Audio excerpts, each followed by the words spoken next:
We're going to rank the best classes for phase 1 today. Some of you might ask which class is good to grind until 80 to perform really good in raids. Maybe some of you don't even care and just want to play whatever he wants, and that's perfect too, because every spec are going to change with phases. That means a spec can be S tier in phase 1 but B tier in phase 2. That's because gear matters, and with gear I mean armor penetration. With the start of Wrath of the Lich King, we don't have much armor pen on our gear, which makes classes who bypass armor stronger.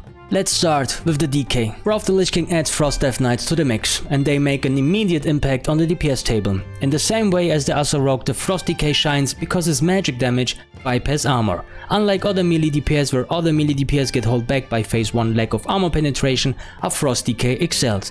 It is true that Frost DKs have immensely high single target damage, nipping at the heels of a Assa Rogue by a single point. However, the Holding Blast ability we possess is one advantage we have over Assa Rogues. The Frost DK is more than just damage. They bring excellent raid utility in Horn of Winter and improved Ziathiel, making them an extremely useful class. It is really quite evident that Frost DKs are one of the most competitive spec until phase 4, when our Unholy Brother become noticeably stronger and steal the spotlight. Since phase 4 is the final phase in the game, you can roll a Frost DK with no regrets. In the first phase of the expansion, Assa Rogues rank high on the DPS charts, often regarded as the best single damage dealing spec in the game, as a portion of an Assa Rogue's damage comes from poisonous effects, such things like Deadly Poison and Venom. Those effects bypass their enemy's armor, so they are largely unaffected by phase 1's armor penetration stat shortage.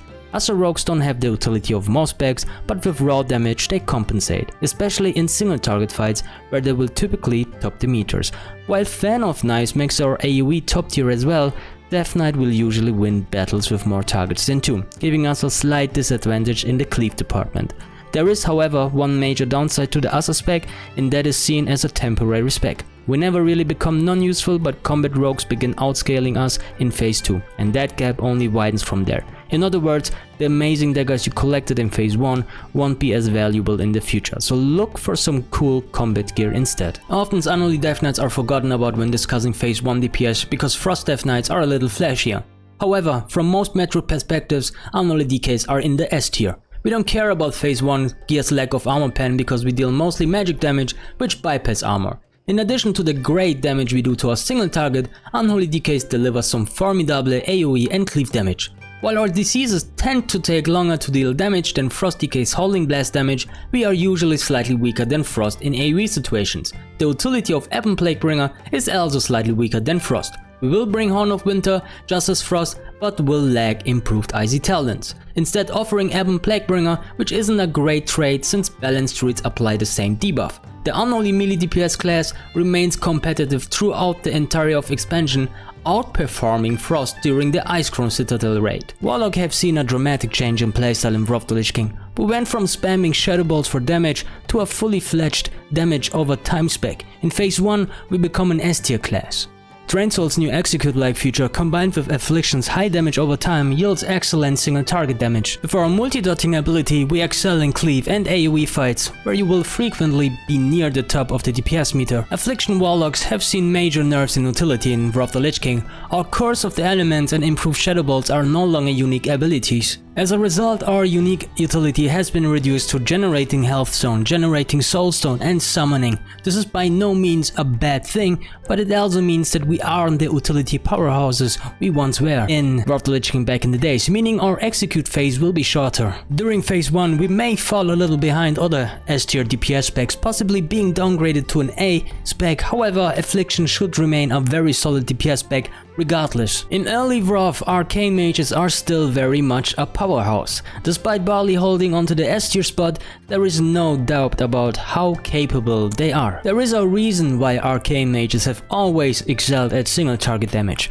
Our cleave damage is virtually non-existent, but our single target damage is mind-blowing. When the fights are short and the mana isn't an issue, we can pump out Arcane Blasts until we are blue in the face. It isn't uncommon to see Arcane Mages pushing DPS meters upward, especially on fights that aren't melee friendly. The Arcane Mage also gets a modest utility buff in Wrath of the Lich King. On top of the Focus Magic buff available to all mages, we get the Arcane Empowerment, which is exclusive to Arcane Mages. There is no reason for you to bring a BM Hunter, now since our buff does not stack with their ferocious inspiration and our damage is much better. The Arcane specialization faces the same problem as Assassination Rogues. Our fire specialization has superior scaling and eventually exceeds us in damage, especially in phase 3 and 4. It is unfortunate that DPS specs that have good scaling but poor base damage will suffer the most during this phase.